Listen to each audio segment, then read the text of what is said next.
Baik, kita lanjutkan ke soal berikutnya, ujian masuk Undip tahun 2018.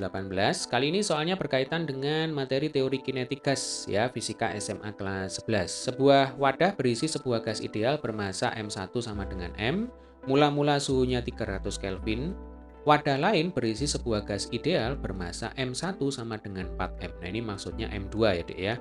Dengan suhu T2 600 Kelvin. Maka perbandingan energi kinetik gas pertama terhadap kedua adalah berapa banding berapa. Jadi yang ditanyakan di sini adalah perbandingan energi kinetik rata-rata gas pertama terhadap energi kinetik rata-rata gas kedua. Ya, ini opsinya tidak saya tampilkan ya, Dek ya. Jadi yang jelas pertanyaannya adalah perbandingan EK rata-rata gas 1 terhadap EK rata-rata gas kedua. Nah, kalau kita mau membandingkan berarti kita tuliskan dulu rumusnya. Energi kinetik rata-rata itu rumusnya adalah 3/2 nRT. Ya. N itu adalah jumlah mol, kemudian R itu adalah konstanta gas ideal, T itu adalah suhu mutlak. Ya, yang namanya suhu mutlak itu harus dalam Kelvin. Nah, kalau di soal ini sudah aman ya. T1 dan T2 itu sudah dalam Kelvin. Nah, selanjutnya yang diketahui di soal itu adalah massa gas pertama dan massa gas kedua. Ya. Nah, di rumus ini yang ada adalah jumlah mol. Berarti kita harus menghubungkan jumlah mol dengan massa. Kita tahu yang namanya massa itu adalah jumlah mol dikalikan dengan MR. Ya, Dek ya. M sama dengan N kali MR. Ya, ini kita sambil mengingat-ingat materi ya, Dek ya. MR itu adalah massa molekul relatif.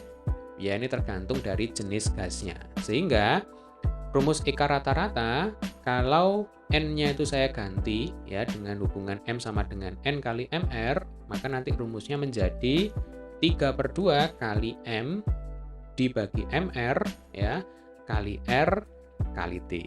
Jelas ya, karena dari sini N itu sama dengan M dibagi dengan MR. Kalau N-nya saya ganti dengan M per MR, jadinya rumusnya adalah seperti ini. Nah, langkah selanjutnya karena kita mau membandingkan ya, maka kita coret dulu variabel angka atau konstanta ya, bilangan jika ada yang konstan, jika ada yang tetap. Di dua keadaan ini yang tetap jelas MR-nya tetap. Kemudian konstanta gas ideal juga tetap. Apalagi ini ya, ini angka konstanta berarti bisa kita coret. Sehingga EK rata-rata itu sebanding dengan M dan T. Sehingga EK rata-rata 1 atau di sini ya, EK1 banding EK2 nanti sama dengan M1 kali T1 banding M2 kali T2. Ini karena berbanding lurus ya. Tinggal kita masukkan angkanya. M1 sama dengan M besar ya. M2 sama dengan 4M. Kemudian T1 sama dengan 300 Kelvin, T2 sama dengan 600 Kelvin. Yang bisa kita coret ya. M-nya kita coret, kemudian 0-nya kita coret, 3 dan 6 berarti ini kalau dicoret bawahnya tinggal 2 ya. Berarti perbandingannya adalah 1/8 ya. 4 kali 2 kan 8. Sehingga kalau ditanya berapakah perbandingan EK rata-rata 1 terhadap EK rata-rata 2, maka jawabannya adalah 1/8. Jelas ya, Dek ya?